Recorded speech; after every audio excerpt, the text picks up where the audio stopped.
future. It remains a very, very good FA Cup final. And Hatchet! What a magnificent goal!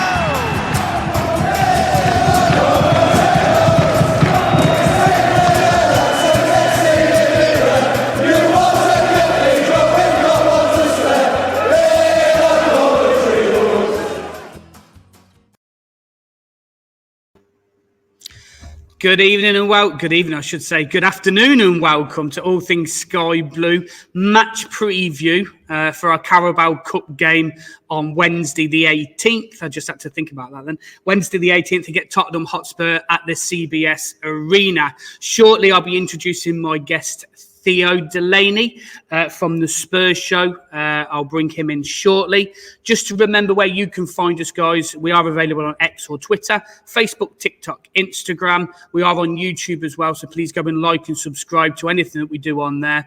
We're also we do podcasts, so have a listen on there as well. Spotify, Amazon Prime, or wherever else you get your podcasts from. We're sponsored by Right Steel Fabrications. His logo's in the corner here. And he can do your steel fabrication work up and down the country, but mainly in the Coventry and Warwickshire area. We're partnered with the Anecdote Sports Bar at the CBS Arena and also the Sky Blue Tavern, where I am today. So, without further ado, let's bring in Theo. Good afternoon, Theo. How are you? Hi, I'm very good. Good to see you, Stuart. Thank you very much for joining us. It's much appreciated. Obviously, before we get into the crux of things, I'd need to remind people that we have got games, league games as well. We've got Watford away on Saturday, and you have got the North London derby. You feeling excited? You feeling optimistic or not? I absolutely hate the North London derby. I'm in a state already of high anxiety, and it's only going to get worse. And the whole thing is a hideous ordeal until and unless it's over and we haven't lost. Oh, cool, blimey. What's your prediction for the North London derby? Well, I think we've got a chance at least. I mean, there was a time when Arsenal were way ahead of us a lot. Well, it seems a long time ago now, but now I think we're a good side. They're obviously a very good side, but they've got a couple of key players out. They've got Rice and Odegaard, by the look of it, Odegaard as well. So I think we've got a chance. We're at home. We play good football. We get a bit of luck. We'll make chances. That's for sure. Could be a high scoring. Could be. I reckon we could win in a high scoring game. Yeah, I've seen a lot of, I follow the Premier League as well. I play FPL, I'm quite up to date, and I know, Tottenham, I know Arsenal. Arsenal's got Sterling. Sterling might make a chance and things like that. But the way that Ange plays, you go really for more scoring games, don't you? You score 2, we'll score 3 to win the game. Yeah. So, that's the way that Ange plays. You are missing Van der Ven as well, aren't you? Not necessarily, I don't think. Oh, are you not? Oh, okay. Maybe not. I mean, he's not certain on Matt Van der Ven. Not unless you've heard something I haven't. Right, probably not. You're more in the know than me, mate. Okay, we're waiting to hear on him. He missed the last game, but he's had a rest because of the international break. So we're hopeful of getting him back. And he is very, very important because he's the most. We've got 4 excellent defenders, man for man, but he's the one that's totally irreplaceable because his speed is. I mean, he's been measured as the fastest player in the whole Premier League, so you can't replace that. It's impossible. So we do need him, yeah. Yeah, definitely. Right, so before we get into our game in the history of, obviously, Coventry versus Tottenham, can you just let us know, Theo, what you do and where we can find you? So I am one of the 2 presenters of the Spurs Show. That is my Spurs credentials, but which is a podcast which has been going since about 2006. It's like one of the original single club podcasts. Wow. And we do live shows and stuff. We've interviewed all the greats, all the Tottenham greats and all that stuff. I also do a podcast called Life Goals, where well-known football fans relive the goals of their lives. And I've done nearly 250 of them, and I still haven't done a Coventry one. So if the end of this show, you can point me in the direction of some celebrity Coventry fans, I'll be after one. Okay, fair enough. I can do that, certainly. Yeah. And I've done a lot of work for the club over the years. So I did the finale ceremony when we left White Hart Lane as a creative director, because I'm a film director by trade and a content creator.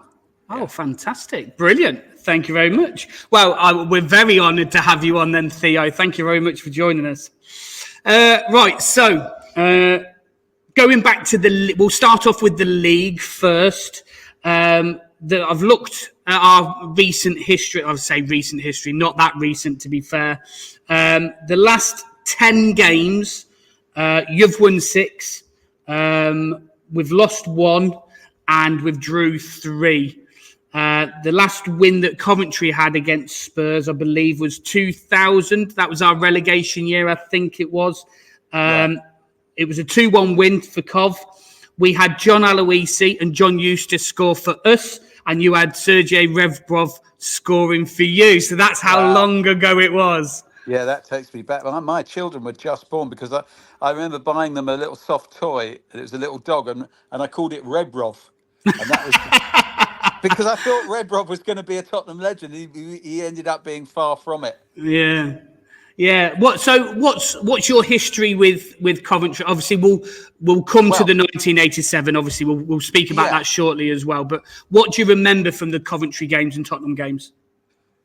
Well, for me, I'm an old man. I'm in my late 50s. So when I was a kid growing up, Coventry were a permanent fixture in the top flight. I think there was a time the year before they went down, there were only about 2 or 3 other teams that had been in the top flight longer than Coventry. I never imagined Coventry not being a top flight team. And they had some really good players and managers over those years. They very often were in the bottom half. Very often were involved in a relegation struggle. Not always, and of course they never went down until they finally did go down. So Coventry to me seemed like a big club when I was young.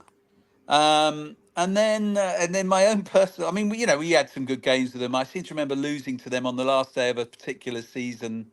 I think maybe they stayed. I think it was in the Strachan era. I seem to remember that being really. I mean, Spurs. When you're my age, if you've watched a lot of Dross at Tottenham over the years, the last 10 years or so have been pretty good, in compared to the previous 10 or 15 or more before that. I have one particular memory of playing Coventry away in the League Cup, where I remember going to see them. It must have been about at least 20 years ago, maybe more, maybe 25 years ago. We went, me and my mates, 2 mates of mine, decided to go to Coventry away in the League Cup midweek, obviously, and we went up there to Highfield Road. Highfield Road, yeah, it would have been then. And there was all sorts of three things stick in my mind. First of all, before, during, and after the game. Before the game, I'm queuing up to get in, and suddenly this policeman arrived out of nowhere, got hold of me by my, collars, dragged me out of the queue and slammed me against the wall and said to me, "You've got a nerve showing your face here, haven't you?" And I went, "What?" And he said, "You have got some nerve coming here, you bastard." I don't know. No. I said, "I don't know what you're talking about." He said, "Oh yeah, of course you don't, of course you don't." And then he's got on the radio and he said to one of his colleagues, "I've got him. And he said some name that I'd never heard. I've found him. He was in the away end queue. So the other guy's gone, "Oh, okay, I'm coming round." And so he's rung off, and I said, "That's not me. That name you just said, that's not me." And he went, "Oh right, okay. What's your name then?" So I started trying to tell him. This guy turns up round the corner. He comes up to me. This other policeman looks at me, looks at the policeman. He says, "That's not him." And he goes, "What? That's not him." No way. Yeah, and they barely apologised. Well, then the other guy did, not the guy who slammed me against the wall. Yeah. The other guy said, "Sorry, mate, he's got this wrong," and then they just sloped off, and I went back in the queue. It's the most Oh my God. 10 minutes of very memorable. Then we go in, and we're playing Coventry. We're 2-0 up by half time. It's looking great, no problem. Coventry have been useless. At half time, as I recall, I hope I've got this right, and you'll have listeners who will remember this if I have got it right. I think Dion Dublin had been out injured for a long time, but he comes on at half time. I don't think he'd been playing for a while. He comes on at half time and he scores a second half hat trick, and we lose 3-2. Oh, wow. He was absolutely amazing. It was like he'd been desperately missing playing football. He came Yeah, out and he took it out on us because he was a bloody good player, Dion he W. was. No He question about was. it. Yeah, People he forget. was. You know, when players later on become sort of TV celebrities, people forget what good players they were. But he was a very, very good player. So he tore us apart on his own second half. So we've come out of there gutted. I'm guessing this is late 90s as I think of it now, actually. Absolutely gutted. And we're walking along back to the car, which is parked at least a mile away. You know how it is, trying to find Yeah, a space. So we're at yeah. least a mile away. We're walking along. We're about 2/3 of the way back to the car. And we were aware of a group of guys behind us walking maybe 10, 15 yards behind. So I had a little glance around and they looked like a firm. They looked like Coventry's boys. Oh, You know what I mean? okay. So I'm thinking, oh, that's a bit of a worry. But, play it cool, just carry on walking. And then after about a couple of minutes of just walking, I heard one of them say, "Come on then, Cockneys, you fucking want it." Oh sorry, God, sorry about the language. that's all So right. we've shut absolutely. We're not, we are not fighters. Me and my two mates have absolutely shut ourselves, and we've taken off as fast as we can go. We're not quick and we're not fast. And we're not fighters either. We've run and run and run. We're quite near to the car. We get to the car. I'm desperately trying to get in the car. And they caught up with us and they've run straight past us. And I look where they're going. And there's a whole firm of Tottenham, or a group of Tottenham fans ahead of us. They weren't talking to Oh us. God. It wasn't us they were after. And we were just like, oh no, how embarrassing. We thought they were after us. It was a whole other thing altogether. Wow. So it Wow. was an What a eventful story. night. I It was can a very imagine. eventful night. Was the trip home all right though? Apart from that. Oddly enough, the trip home passed without incident. Good. Yeah, Good. yeah, yeah, yeah, Wow. Wow. That's a good story. I like that. I like that. yeah, yeah. Yeah. So obviously, like I said, we haven't, since we last played, we didn't really have a good record against you anyway. To be fair, Yeah. so it has been difficult. But obviously, the most standout game between the two sides is clearly, obviously, different cup competition, but the FA Cup, 1987, 3-2 win for Coventry City at Wembley, at the old Wembley. Yeah. What are your memories of that? Did you go to that game? I don't want to offend you in any way, but I was only 7 at the time. I Right. weren't Okay. allowed to go. My Yeah. dad went with his friends and his brother and stuff and things like that as well. Okay. I remember watching it, but what are your memories of that game? Well, I would have been 21. I didn't get a ticket. It's very, very hard to get a ticket. And I wasn't at that stage of season. I've now been a season ticket holder for about 36 years. But now you're getting a clue exactly how old I am. I'm very old. But at that point, I'm 21. But I am an obsessive Tottenham fan, and I had been since I was 5 years of age. So I was completely and utterly keyed up for this game. Spurs at that point had won the cup more than any other team. We'd won 7 cups, FA Cups. We'd never lost in the final. We're hot favourites. This is one of the best Tottenham teams I've ever seen, still to this day. It's David Pleat's Wow. Tottenham team. It's an amazing team. It's got brilliant players in it, and it was very innovative because it had a 5-man midfield with 1 man up front, Clive Allen up front, who scored 49 goals that season, which is Wow. incredible. Yeah. But no wonder, because teeing him up from the midfield were Glenn Hoddle, Chris Waddle, and Osvaldo Ardiles were Yeah. among the. I mean, 3 genuine. It's a very overused term, world class, but they were genuine world class footballers. So we were confident. Obviously, Coventry were lower half of the division team. I don't know where they finished that year, but they had something about them because of this Sillett. John Sillett had really got them galvanised and got them going, and they did have good players as well. Obviously, they were a decent side, that's for sure. But we were confident. So the game starts. I watched it at my dad's, as I recall. I was living with a girl at that point who I was very much in love with. I can't remember if she actually watched it with me. I don't think she did. I think she did something else that they didn't. No big football fan. But I watched it with my dad and some brothers and things like that. And I'm sitting in front of the telly, probably smoking cigarettes and drinking beer in a very nervous way.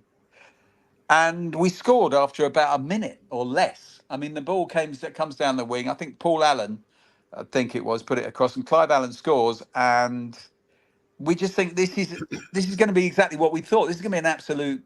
It's going to be a cakewalk. It's just a question of how many times we score. Yeah. And because we were that good, and we scored so many goals that season, and we were in the we were we nearly won the league. We'd gone far in the League Cup as well. We got to the semi-finals. We were an outstanding side, and of course the rest is history. The whole game, just it was a really dramatic game. I think neutrals remember it very fondly because it had Yeah. so many thrills and spills. And of course, Gary Mabbott scores an own goal, and Houchin scores a memorable header, brilliant diving header. Yeah. And basically, it was an absolute living nightmare. There's a famous thing that happened with the Spurs shirts where when they came out the tunnel, only half of them had the sponsors on the shirts. It was a bit of a debacle behind the scenes as Okay. well. And it was Glenn Hoddle's last game. The Oh, right. greatest Okay. by many people's reckoning, the greatest Tottenham player of them Yeah. all. So all in all, it was so bad. It was so, from our point of view, it was so upsetting that I Yeah. didn't speak for 3 days. I couldn't speak, and it was Wow. Sadly, it was the beginning of the end for my relationship with this girlfriend I had at the time, who just couldn't understand it at all. She just I totally, quite justifiably, she took great exception to this. I couldn't even answer. I couldn't even say hello to her. I was so devastated because it just wasn't supposed to happen. And it was because of all the drama that made it a great game for the neutrals and, of course, for the Coventry fans. That made it worse somehow because you'd been through such hell. It'd been a hellish experience. Objectively, as time's gone by, I've been able to understand what a fantastic day it was for Coventry City. And I remember once being at Cheltenham races about 10 years later. Cheltenham absolutely packed, everyone drunk and enjoying themselves. It's like a massive party, Cheltenham. And I'm walking through a crowded bar with a couple of pints of Guinness in my hands, and I see John Sillett coming the other way. And I said, "Oi, John!" And he turns around and said, "John, you bastard, I'll never forgive you." I was drunk, obviously, and he'd had a couple, and he just said to me, "Tottenham fan, are you?" I said, "Yeah." He said, "I'm sorry, mate." He must have heard it so many times. Yeah. So many Oh, times. wow. We both had a laugh about it, and then. So, as I say, as times, with the benefit of time passing, I'm able to. I don't begrudge Coventry at all. Coventry, it was their greatest day as far. You'll be able to confirm that one way or Yeah. another, Yeah. because you win the cup. They'd never won the cup before, never really won anything big at all before or since. And they did it in a way that everybody always remembers because it was one of the great cup finals. So absolutely, devastating for us and for me, but fair play. Yeah, no, obviously, I've watched. I watched it live. I don't really recall watching it live. I remember being at my mum and dad's. Obviously, I was only 7, so and my memories not that great going that far back. My brother's 5 years younger than me, and he can recall, kind of watching, in his bouncer kind of thing. He's got a really good, memory from Yeah. that sort of time, but I can't recall anything really. But obviously, I've watched it back since on DVDs and stuff like that, and and I've watched the semi-final, which some people will argue that was the better game, sort of thing as well, against Leeds and stuff. So, Right. but yeah, for me, one of the greatest, probably the greatest day at Wembley that I've probably ever watched, really. Obviously not live, but since that we have been back to Wembley, playoff final, Johnson's Paint Trophy. Wembley seems like our second home at the moment, really. We're there pretty much every other season, if not every season, one way or another. We beat last year. We beat Man United at Wembley 4-3, which obviously ended up not being 4-3. But Yeah, I watched it. An How did you absolutely feel about that? fantastic. Well, it was an absolutely fantastic game, and like most people watching who didn't support Manchester United, I was absolutely gutted because, of course, everyone wants, it's Coventry Man United in a cup semi-final. Only Man United fans are going to want Man United to win that. Of That's course for they are. sure. Of course they are. And Yeah. and of course, Coventry just played so incredibly well. I mean, you just felt they deserved it. And again, it was such an incredibly entertaining game. The ups and downs, the ebbs and flows, it was incredible. And yeah, and we thought they'd done it. And Sadly, they hadn't. Yeah, No, I know, but we still say that we won 4-3. fair But enough. we move on. We move on. But yeah, so obviously this year, we've had to. You've obviously this is your first game in the Carabao Cup. You come into it in the third round. Yeah, We've beat Bristol City 1-0 to get here, and we've also beat Oxford 1-0 as well to get to this point. Obviously, your season so far, you've won one, drew one, lost one. The one that you've won, you beat Everton 4-0. We beat Everton 3-0 in the pre-season. Sean Dyche was very open and said, we're quite Premier League ready, if you like. Our season hasn't started that way. We played for all the good that we played against Everton in pre-season. It was pre-season, doesn't really mean anything, but the yeah. league form hasn't gone according to plan. How's the league started for you? Has it started the way you expected? Well, this time last year, we went on a run where we won 6 and drew 2 of our first 8 games, and we were 4 points clear at the top of the league at that point. But what we all knew was that we hadn't been that good, and that we'd had a bit of luck in some of those games. This season so far has been the other way around. We've absolutely dominated all 3 games, really dominated. And we went to Leicester and totally dominated them, but let in an equaliser. Could have even lost it, even despite the fact we'd outplayed them almost the entire game. And all the stats back that up as well. So we drew that one. We then totally dominated Everton and completely, tore them apart. 4-0 was flattering for them. And then we went to Newcastle, easily the hardest game of the 3 on paper. And last 2 years we've been there, they've thrashed us. And we went there and totally dominated them and outplayed them from almost at least 2/3, 3/4 of the game, and lost. So it's the opposite of last year. Last year we weren't that good.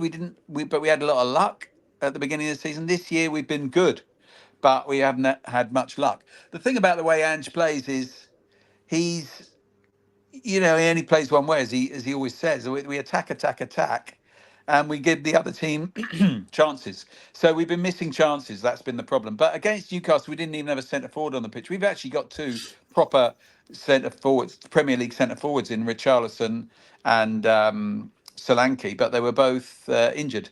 We'll have Solanke back.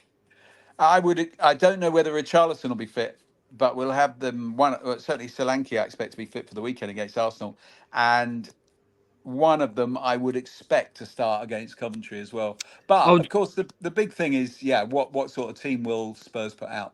yeah, obviously that's what I was going to go into. Obviously, you've got an array and an abundance of talent. In your first string especially, and in Yeah, your second string. yeah. Do you think Ange will make wholesale changes and play the likes of probably Jed Spence and not Porro and people like that, or do you think he'll start some of the, obviously Maddison's coming back home, isn't he? He's one of the key figures for you guys, and obviously he's a Coventry City fan. He's openly said that Right. that I've watched him on as well. Do you think he'll make wholesale changes, or do you think some of the bigger stars might play? Well, it's a really good question, because last year we went to Fulham in the League Cup. We were a round earlier because we weren't in Europe last year, and he changed the entire team. Because he said he needed to look at these other players, because he joined the club relatively late and he hadn't really had a chance to look at them. And we drew the game and went out on penalties. And although the fans quickly fell in love with Ange last season, there was always the proviso where they said, apart from Fulham, they were really angry about the way he played it at Fulham, because Okay. the thing about Spurs, of all the big so-called big 5, big 6, they're the only ones that never win anything. We haven't won anything. We never win anything. I, did, So I didn't want to bring that up, yeah, really. well, it's just a simple fact. So the fans always look at the League Cup and say, well, let's at least try and win the bloody League Cup for it to be a start. So they don't like it when the managers take the cups too easily. Having said Okay. that, we have got, as you said, really good strength in depth. The Athletic website, who they write so many articles to fill up their website and to justify their subscriptions, that they come up with all manner of bizarre ideas. This week rather, they've done an idea where they've they've concocted a league table of 41 Premier League teams, and they've said who would come first and second. What they've done is they've taken the first team and the second team of every club. And they've also, the reason why it's 41 is they've done 3 teams for Chelsea because Chelsea got so many players. And Tottenham, I can't remember off the top, I haven't got it in front of me, but they've got Tottenham at about 6th in the first team come about 6th, but the second team come about 10th. Oh, wow. Out of the 40s. Yeah, so they, if you go by that, Spurs' second team is a very, very good team. I mean, they've got really, really good players that are struggling to get into the first 11 at the moment. But the only thing about that is that the second team, it might be a great team, but they never play together. So if he really does put out an entirely different team for this game, then they will be a team that's that has got no practice playing with each other. So I really don't know is the answer to how many players he will. I think he will be tempted to rest a lot of the first choice players because the games now start to come thick and fast because we're in Europe That's as right, well. yeah. We've got Europa games starting the following week, so it's 2 games a week now till the next international break. So he's going to have to rotate a bit. Otherwise, what's the point of having a squad of highly paid players? But as to how many, whether he might just leave in a few key individuals, I don't know. Also, as I say, there will be injuries to take into account. So I would have expected, in normal circumstances, I would have expected him to start Richarlison and leave Solanke on the bench to give him a rest. But Solanke's hasn't played for 3 weeks, so he doesn't really Yes. need a rest. And Richarlison, I'm not sure whether he'll be fit anyway. So things like that come into play. Maddison's not been that great. He's been all right, but he actually, funnily enough, I talked about how good we were or how successful we were anyway at the beginning of last season. He hasn't really rediscovered that early season form of last season yet at all. So he might play him in order to, give him a chance in a game that might mean something to him, might be a good opportunity. So I don't know. It's hard to say. I think he'll rest a few, but maybe not everyone. Yeah, obviously interesting. Before we carry on, I just want to ask you a question. So I looked, and there's 5 players that have played for Coventry and Tottenham. Can you name the 5? Wow. Okay, Steve Sedgley. Oh, okay, he weren't on my list. Oh, really? Oh, I'm pretty sure we got him from. I might be wrong about him then. What about Callum? What was his name? The defender. Yeah, you're right. Yeah, Callum. I've forgotten his surname. I liked him actually. Went on to Davenport. West Ham. Davenport. Yeah, went on to West Ham. Yeah, Callum Davenport. Terry Yorath. Yeah, he weren't on my list, but yeah. Terry Yorath is a good one. Hold on. Let's have a think. There must be a couple of other big ones. Come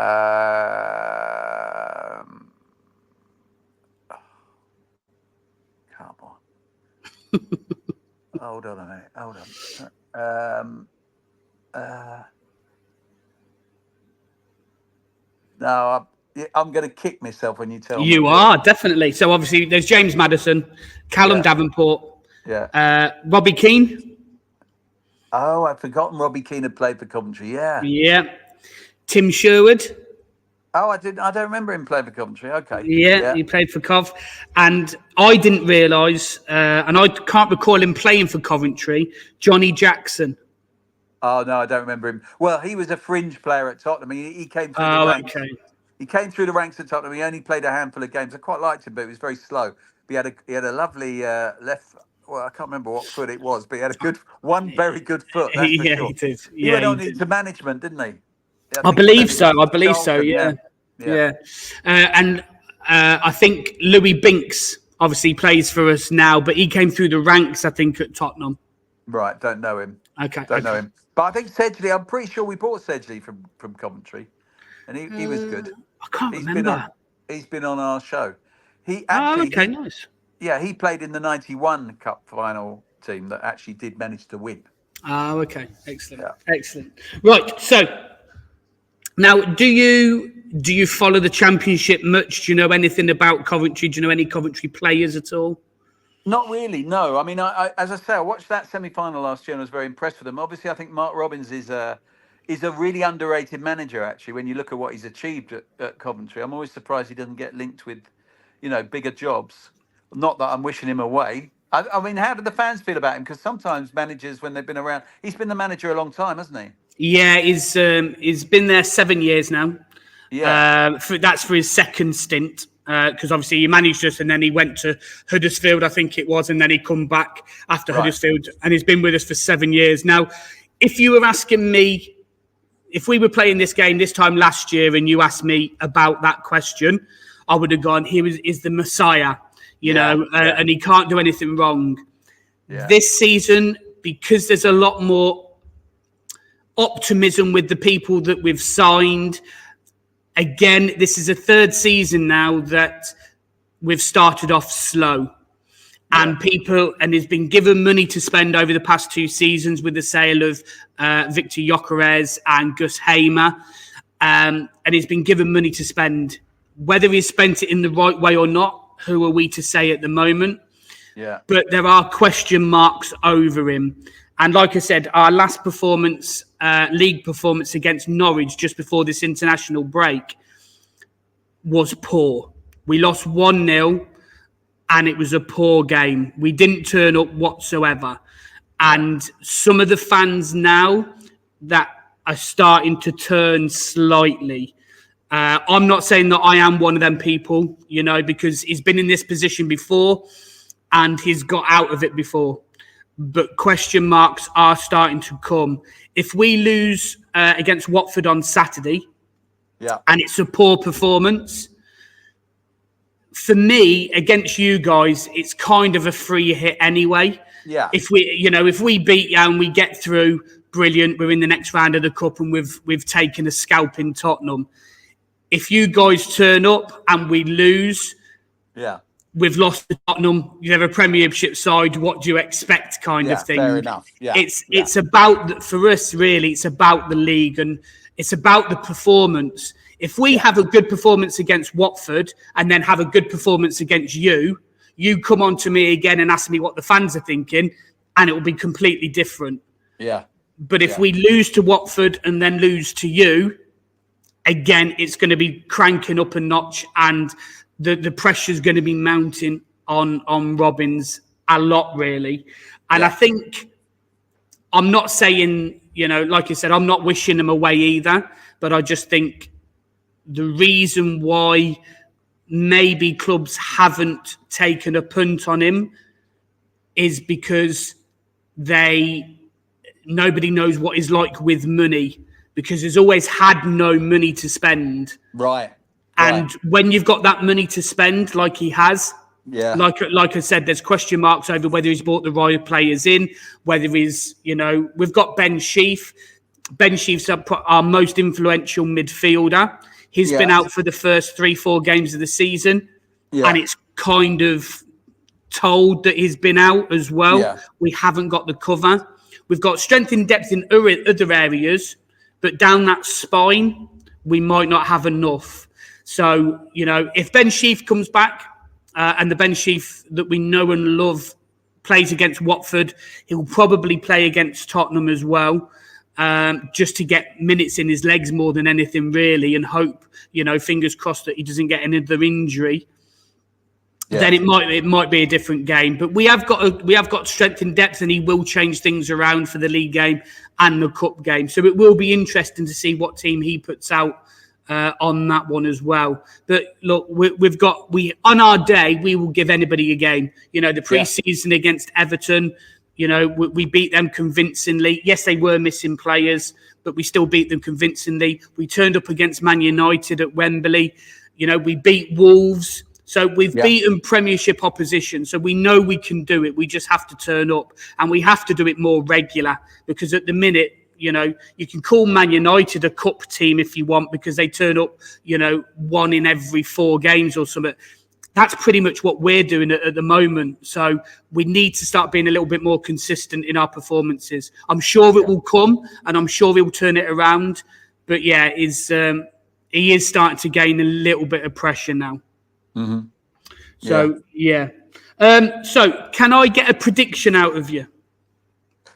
Yeah, really tricky, because as we said, it's really difficult to know what sort of team he'll pick. But I think I think we'll win 2-0. Okay, fair enough. I'm a person. Anybody that listens to this will know, and our podcast will know. I never go against us for the loss. So the worst I will ever do is a draw. So I think we'll draw 1-1. Yeah. Because you will give up chances, and I think if we take our chances, I think we will score. So I'm going to go for a 1-1, and then I'm going to go for a Coventry win on penalties. Yeah. Well, that's all too possible from my point of view. It sounds perfectly feasible. Yeah. Hopefully that happens. Right. So with my guests at the end of every show, I do ask them to do a quick fire questions. So first thing that comes into your head, if you can answer, that would be great. Yeah. If one word in answer is preferred, but don't worry if it goes into a sentence or a little bit more long-winded, that's fine as well. So the first one is, which do you prefer, Tottenham Hotspur Stadium or White Hart Lane? Tottenham Hotspur Stadium. Do you? Yeah. Wow. Yeah. Okay. Why? Well, White Hart Lane, obviously, I have lots of sentimental attachment to, and as I said, I did the finale ceremony that we left there with. But if you take away the sentimentality, it was an absolutely, it was not a very good football ground. It wasn't a very good place to go. It wasn't very comfortable. It was very, very cramped. It didn't have very good facilities, any of those things, and it wasn't even among the best or biggest grounds in the land. Given our stature as a club, it was not as good a ground as we were a club, in my opinion. Okay. So although I had all that sentimental attachment to it, those things are all true. This stadium we're playing now is literally the best it could be the best football stadium in the world. Yeah. Probably is. It's that good. It's incredible. Fantastic. Okay. Ange Postecoglou, what are your feelings about him? Well, I love him because he's achieving so far what his predecessors achieved, but he's doing it by playing great football. Obviously, now because it's a bit like what you were saying earlier. The thing that changes is fans' expectations. That's as soon right, as you get a bit better, you want to be a bit better, you want to be a bit better, you want to be a bit better. So it's not good enough now he got fifth last season and played decent football. This season, we need more. We need to progress, and we need to get close to winning something, or even winning something and maybe get in the top four. So we'll see. But I like him. I'm pro Ange. Fantastic. Arsenal. I hate Arsenal. Okay, thank you. Best away fans you've seen at White Hart Lane or the new stadium? Wow. That's really, really tricky. I remember Bruges coming with a surprisingly large and vociferous away contingent. So I'm tempted to say Bruges. I'd say from a domestic point of view, I think I like it when the small clubs bring a lot, and really get in with the smaller clubs. So I like it when Brentford come. I've got a soft spot for Brentford anyway, because I grew up in West London. I'm going to say Brentford and Bruges, the two Brus. The two Brus. Okay, lovely. Thank you very much. Just before I do let you go, can you just let us know where we can find you and what you guys do again? Yeah, the Spurs show is available on all podcast platforms if you want a bit of Spurs. And if you want my podcast, Life Goals, is where a well-known football fan relives the goals of their life. So they have to choose 8 goals, and then they have to choose 8 pieces of music to go with them. And what they do is they remember where they were and what happened when a goal went in. And it turns into a bit of a... So I've had people like Noel Gallagher and Kelly Cates and Mark Pugach and Glenn Hoddle and people like that. And I think you'll like it. I definitely think you'd like it, Stuart. There's nearly 250 of them. There's bound to be someone in there you'd be very interested in. Definitely, I will have a look at that, most definitely. That sounds really, really good. So once again, thank you very much, Theo, for joining us. Just remember where you can find us guys at All Things Sky Blue. We are on Twitter or X. TikTok, Instagram, Facebook. We're on podcasts as well. Please go and rate us 5 stars if you are listening on the podcasts. If you're watching us on YouTube, please go and like and subscribe. There's some mental health videos on there, and there's a new one coming up as well with a fellow colleague at All Things Sky Blue. So have a look at that and listen to that as well. We're sponsored by Right Steel Fabrications, and we're partnered with the Antidote Sports Bar at the CBS Arena and the Sky Blue Tavern, where I am today. So just like I said, we have got other games before our cup game. Obviously, Coventry away at Watford, and obviously Tottenham have got the North London derby against Arsenal. Are you at home? Sorry, or are you at Arsenal? Yeah. You're at home. Okay. Yeah. So I'll be so obviously, excellent. So just remember, obviously, some of the players that we've spoken about, injuries, suspensions, and things like that. We're not sure what might happen after that game. So just remember that as well. So once again, Theo, thank you very much for joining me. It's been a pleasure. My pleasure. Thank you, buddy. Brilliant. Thank you. Good luck for the rest of the season, apart from obviously the cup game. Of course. Cheers, Theo. Thanks, mate. Cheers, mate. Play up Sky Blues.